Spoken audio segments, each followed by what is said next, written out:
bà tí nữa à nhà này nhà tôi đây nè ban nè rô chay kia ban rô chay kia tôi bên tôi nhỉ không phải thật không phải dám nữa đặt một lớp chị cho chị cầm cầm thứ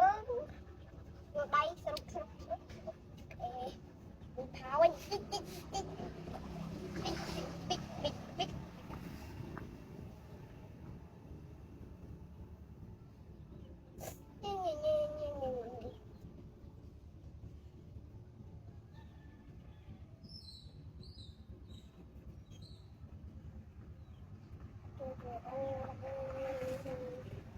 giá giá này giá tinh ta giá nhưng mà Ali mang cà phê đi đây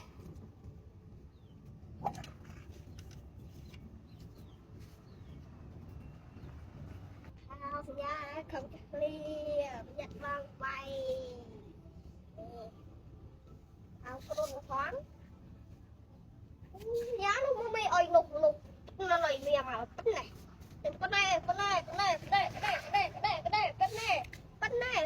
con này con mì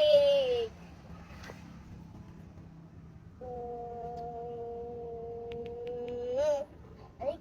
đi cắt gọt kín tháo ở đây cắt gọt để kín cắt sỏi nhá thôi ê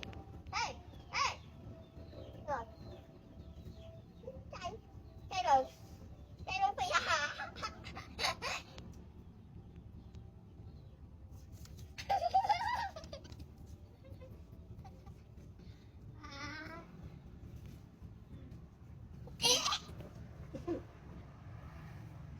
đây kia đang chơi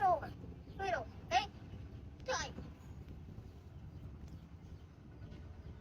không biết đâu ê